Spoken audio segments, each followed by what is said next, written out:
Welcome again to Gary's Coin channel.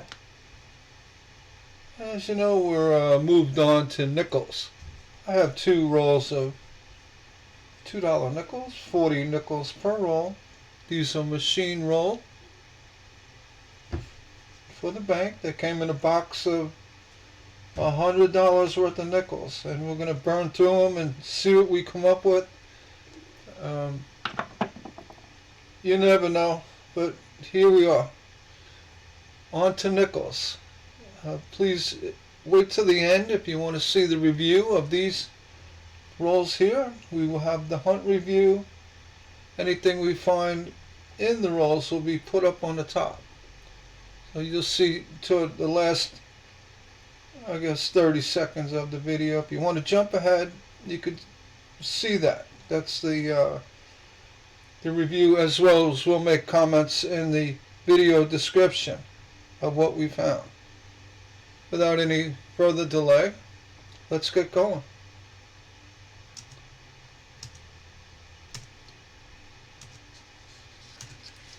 And there we go, everything's opened up. I'm going to be switching over to microscope view shortly. I'm going to get everything situated. And again, any good finds will be up here in the top left corner. And without any further delay, let's head over to microscope view and put our first coin up.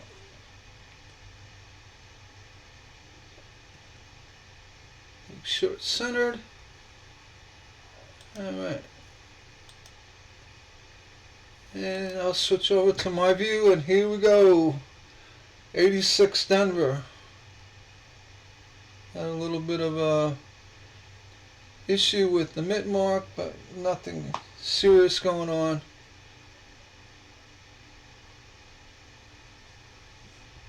Nothing there. Let me pause a second. Alright, we're back.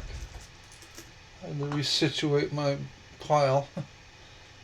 See the back of a coin. 22 Philly.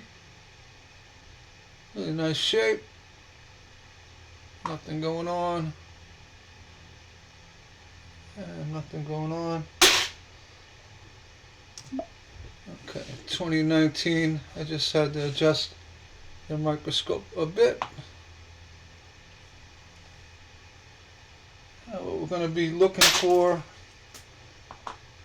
is the 24s, which are low vintage, and anything with a cut, crack,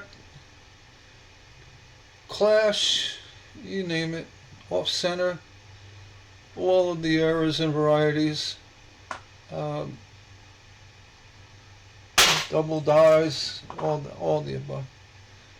83 Philly, and nothing there. I just hit the camera. That was not good. It was. My apologies. Hit the camera. 72 Denver. And there. We did find a war nickel the other day. Hopefully we'll see more of them.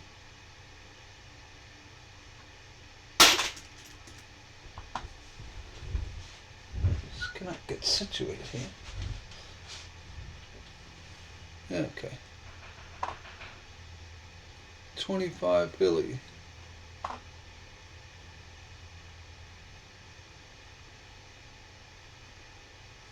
And there. 02 Philly. Nothing there. 21 Philly.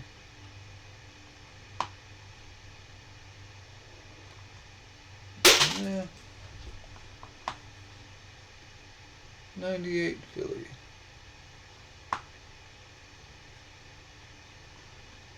Nothing there. Alright. 89 Philly. One out die. Actually, circulation wear too. Nothing there. 25 Philly. Now we're not looking for every little shadow and chip. We're not going to do that. We're looking for major or semi-major mint errors. 22 Philly. You know, cuds are big. You know, they sell well.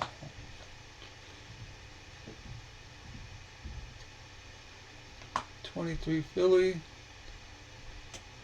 Nickel cuds are not common.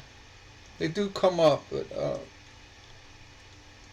one of the more common nickel cuds is the well, it's a retained cud. It's really a die chip. Is on the reverse of the coin. To the sides of the Monticello building, you will get a die chip that is commonly referred to as a beehive cud. We have found quite a few of them. We're just putting them aside. It's a little bit of a woody grain on this 16.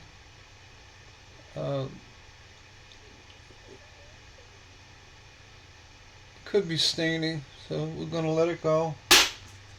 So that's minor. 85 Denver.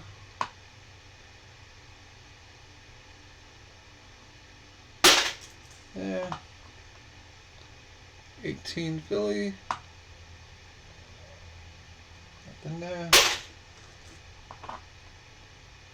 Again, we're going to keep looking out for the 2024s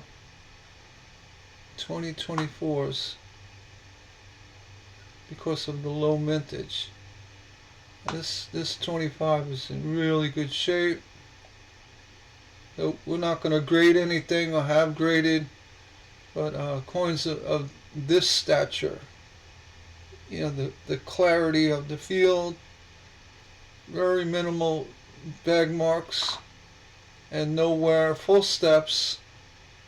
There's actually a high MS grading on this coin. It's almost worth putting aside because of the clarity going on here. This is a hard one to decide. We have a little marking on the forehead above the eye. And very clear coin. We're gonna put that aside just because it's really clean. Here you go, 05 Philly.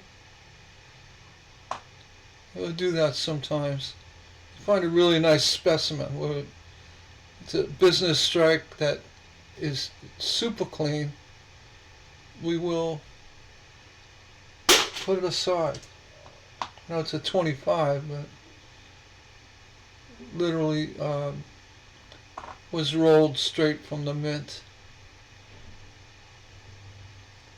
Didn't get a chance to end up in a cash register or a gumball machine. 2016 Denver. 13 Philly. Another date, the 13 Denver is one you want to keep an eye out for, a better quality. It's not as common date as the rest. Seen a video recently of a 13 Denver in a really high mid-state grading, and it sold for quite a bit. So keep an eye. Honestly, anything that is clean, you know, that has a high grading possibility, you really should set aside. Being they are all business strike coins, meaning they're not proof, to survive unblemished like that is, you know, it's a challenge in itself. Just want to throw that out there. 22. Yeah, modern day coins, like 22s, 25s. Chances are you're going to find good stuff. But even in this 22, that nick above the 5, and above the building, that just takes all of the good stuff away. 21 Philly, the good high gradings, that's what I meant. Alright, a cough. 16 Philly.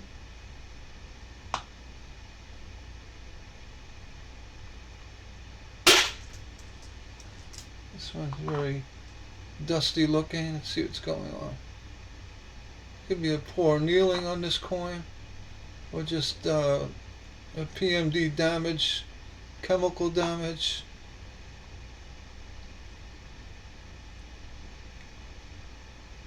Is interesting. We're gonna pass. I fill up my tube. I have my tube running here. 06 Philly. Nothing there. 95 Philly. Nothing there. I gotta fill a tube up for the bank to return them. Nickel hunting can get expensive. 2012 Philly.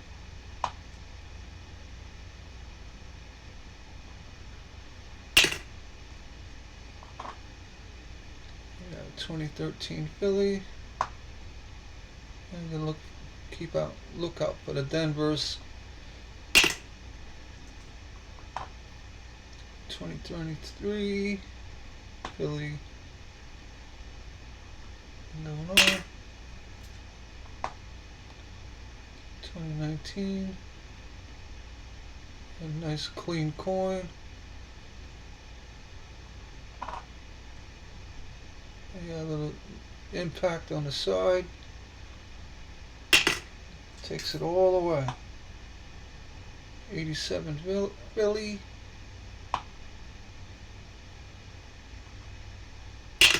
Typical circulation wear. 89 Denver.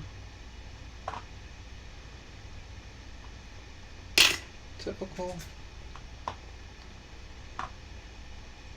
2000 Denver.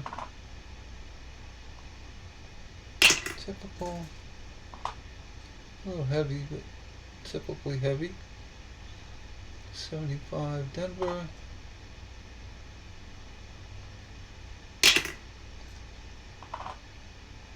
16 Philly.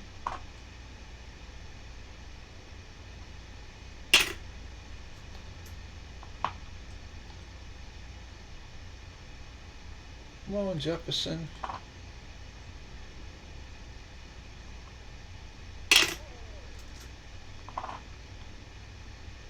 05.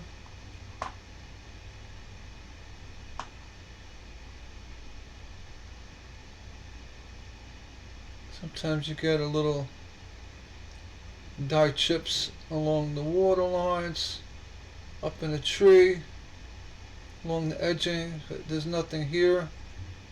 If they're very minor, I wouldn't pay too much attention to them. But if you get a nice, dye chip with a retained cud, it's a good one to hold on to. Nothing here.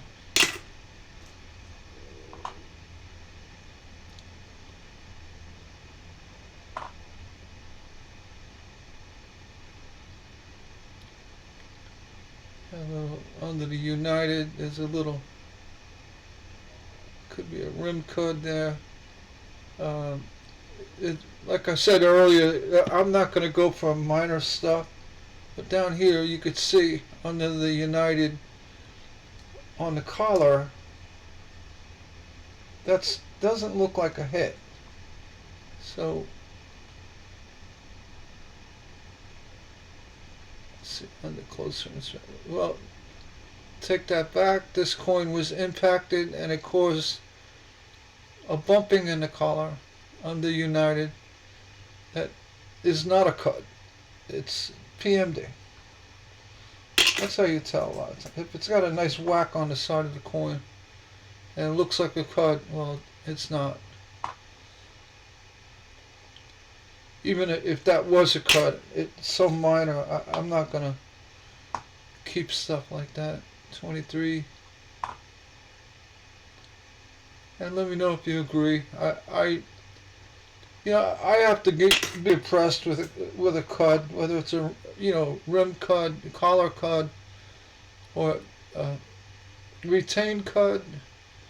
However you want to call the cut. If it's a beehive cut, in my opinion, any material that comes up to a bad area of the press, on the rim, it is technically a cut. But anywhere on the coin where material's coming through, that whole process of the material coming through, in my opinion, and people argue all day long about it. I mean, that's why you get the term retained cut, when it's off the collar and it's inside the coin somewhere. So where do you draw the line between a die chip that's releasing material below, from the pressure of the strike, or, not calling that a cut or a retained cut or encapsulated cut? It's really, in my opinion, very vague. Yeah, we all know what a cut is. We all know what a rim cut is, collar cut. Yeah, we all get it. This definitely glue or something, damage on it. Let that one go. So if I accidentally call a beehive cut, don't beat me up over it. You know what I meant. Anytime, even a collar, if you get like a loose collar material coming up, yeah, that's a cut. You get die chip and material coming up, yeah, that's a, retained cut. But they'll say, well, retained cut is off the collar. I mean, where are you going to split hairs with this stuff? I mean, I'll say, well, it's a undetermined reason why material underneath the coin came up through a crack. Error. That's a little too long. I'd rather just call it a cut. If you disagree, I mean, no. I'm not calling it a collar cut. I'm calling it a retained cut. Like a beehive cut is a retained cut. It's a die chip. Yeah, we get it. It's a die chip. A die crack. Whatever. It's in my opinion, it's still a cut. And that's my opinion. I'm not trying to change the technology terms and all that. Numismatics. I'm not gonna. But I'm not gonna pull hairs over it either. Happens too much. Too many people out there say, oh, it's this, that, it's not that, it's it. This 21's in nice shape. You got a, nick on the cheek. On the reverse. Yeah, for that matter, you call the reverse. You call the coin the back of the coin. They're gonna jump down your neck, throat, kick you to the curb for calling it back when it's the reverse. I mean, come on. Oh, look at the front of this coin. Oh, no, you gotta call it the obverse. These people get a little too crazy with it. We know what you meant. I'm never going to be like that. Error is an error. Mid-errors or varieties, they are what they are. You can call them what you want. Yeah, there's a lot of discussion on the double die. How to classify. Class 1, class 2. Class 1 is basically a rotated die with a coin the die rotates and gives you a doubling in a rotated fashion. That's a true class 1 double die. Then you have the class 2, which is caused a lot of times from bad annealing, poor annealing of the coin. So when the strike is done, the coin tries to take reshape, and it has like a machine doubling. And that's a type 2 doubling. But a type 2 doubling can also be a shift in the die. And you see them quite often on pennies. A lot of times, even on these nickels, you see type 2 where the whole design is shifted. You have like a nice shattering. It's like a chattering. But it's not a rotated shift. It's an inward or up and down shift. That's basically, it's not a type 1. Type 1 is the creme of the creme, the good one you want. You want the rotated die. It means there was a catastrophic, not catastrophic, but definitive rotating of the die. It's a loose die that rotates. Yeah, it's type 1. The 55D double die penny is a great example of that. You do get type 1 double dies on all coins. Offset, the issues with the coin jumping. You get issues with the, I call it chatter, from the strike the coin bounces a little bit and you get a little doubling, the machine doubling. Yeah, technically it's machine doubling, but if you want to think about machine doubling, even a type 1 double die is machine doubling. The machine did it, right? So I'm going to split hairs with that one too. So I say any good clear machine doubling where it's not just a stretching of the cladding or a little heaviness and a bad annealing of the coin, and you see a clear edging of a double, whether besides being rotated, if you've seen anywhere off the main focal area or letters and numbers of a coin, that's type 2. You could have a type 3, type 4, but it's not a class 1. It'd be a class 2 plus. We'll say that. But I'll tell you, the coin police are out there in full force. I made a comment. There was a coin posted in a Facebook group, and clearly the doubling was in a rotated fashion where the doubling was off like that, but very minor. So I made a comment. I said, "Oh, that's a very, very minor class 1, or type 1 doubling, because it was a rotated doubling, but it was only in the date and the mint mark. But clearly it wasn't a shift, wasn't a class 2. It wasn't a machine doubling. It was a double tap or chattering. It was, you could see that the actual die rotated enough and caught the lettering. It could have been so fast it just caught the lettering, and the I'm looking at, it could be a die crack. 2 of them here. I think that's scratches. Yeah,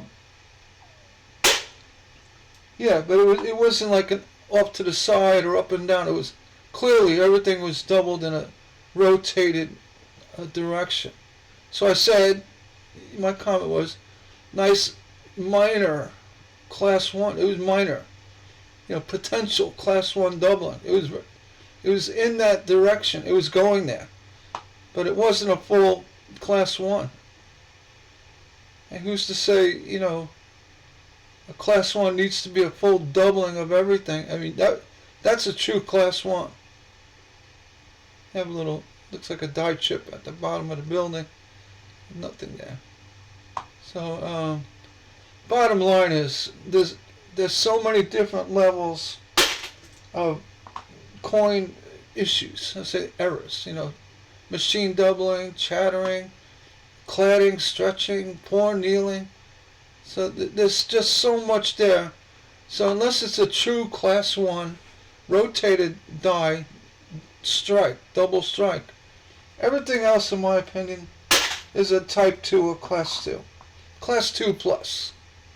You can call it machine doubling. Yeah, everything, technically a true class 1 double die is a machine doubling, if you want to be technical about it, because it was done by a machine, right? So if they don't think like that, they at the end of the day, if you're selling coins, it all matters to who's buying your coin, and a good representation of the coin, and the the rarity of that variety as it goes to machine doubling, class 2 doubling. Class 2 is basically everything coming out from center, and it's from the when the coin is stamped during the press, it gets a little double tap like a chatter, and that's machine doubling, but everything goes to the off to the side. These, like in God We Trust, would be pointing downward instead of in a rotated fashion. As far as unless you were there, you were at the machine when it happened, and had a full assessment of what's going on. Check the die and see if the die was worn. There's no way of determining exactly what happened, but it did happen. So it's a class 2 plus plus plus. Well, class 2 with a question mark. It's called a machine doubling. Machine doubling is almost like a strike against it, a negative thing. Which, it's not.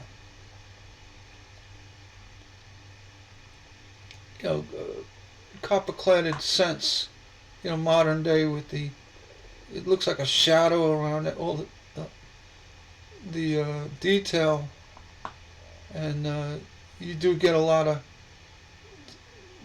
machine doubling, but that's caused by the poor cladding getting stretched, or reacting to the impact, almost like a ripple on a wave. So that happens quite a lot. Yeah, that's the machine doubling, but it's not like the same machine doubling where it'd be like a chatter stamping. So where do you want to draw that line? Again, that's it. It's not. The coin is not. Does not look like it was intended to look. When they make these things. When they mint them. So, pull hairs with it. I don't know. It just gets frustrating. If you enjoy collecting, doing any kind of bank hunts, you say, oh, that detail, it's doubled up. How cause it? Is that a rotated die? Is it, class 1? Is it chatter? Is it machine doubling? Which basically all class 2s are machine doubling, in my opinion.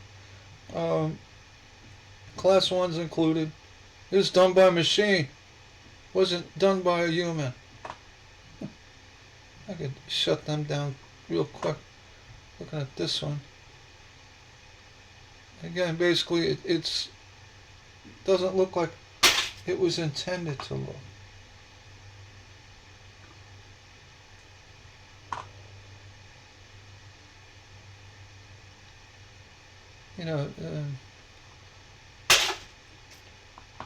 You see it really nice.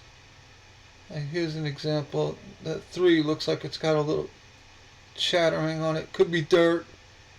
Double shadowing on the collar here. What caused that? Is a shift in the die? Was it just vibration in the stamping? I don't know. Machine doubling? Yeah? It should be more specific. Everything's a machine double unless a true rotated die double. And that should be maybe reclassified as a rotated die double. Just call it that instead of class 1. Because they are obvious, because everything on the coin is shifted in unison. It's all done, everything's shifted. And if parts of the coin are shifted and some aren't, yeah, it's a machine doubler. Even if it's in a rotated fashion, yeah, I don't call it a light class 1, or don't even go there. They're gonna jump down your throat, because it definitely looks like a class 1, but it's very limited in spacing or weird, area. So you can't say. I didn't say outright it's a class 1 error. I said it. It's leaning. It's yeah, you can't talk like that. These coin police are out there. It's frustrating. Alright, last one, 92 Philly. Vent in the video. I don't like doing that. Alright, I'm done. That's it. One coin set aside. And that coin is, only reason why it's set aside was the fact it's a really pristine looking 25 from Philly. Other than the slight, looks like, coin and bag marks above the eye, little on the cheek. Now look along under the nose. But is it worth getting graded? No. The only time I would grade something like this, if it had a distinctive character like a, beehive cud, or if it had a, a break, cracked die, or some kind of issue. Other than that, for a business strike coin, it's a really nice specimen. We're going to leave it at that. Send it back to the bank. If you liked the video, please, down below, hit that. Get my pointer out. I gotta go back to this one. Oh yeah, here you go. Yeah, down below. Hit the like button. Well, give me a thumbs up. Hey, you think my video stinks? Give me a thumbs down. Right down there. Thumbs down. Or comment below. I like to hear what you think. Are the coin police too aggressive or what? I mean, this is a hobby. I'm not here a professional grader. I'm just do what I like and see what I see. And I'm not making up stuff. I mean, I'm not trying to redefine stuff. But again, I mean, they just get a little crazy with it. It's like, you can't call it that. It's like, well, okay, thanks for the correction. But yeah, if you've dealt with that as well, let me know in the comments below. And I know the coin police will be here to comment as well. So, you're welcome. Come on, coin police, just talk to me. I'm a human. I also, I'm a free thinker, and I use common sense. So if that's you, you're one of the coin police, I'll chat with you. That's fine. And tell me where I'm wrong or right or whatever. It doesn't matter. I mean, I'll have a discussion. Everybody, thanks for watching, and we'll see you on the next bankroll hunt from Gary's Coin Channel. Take care.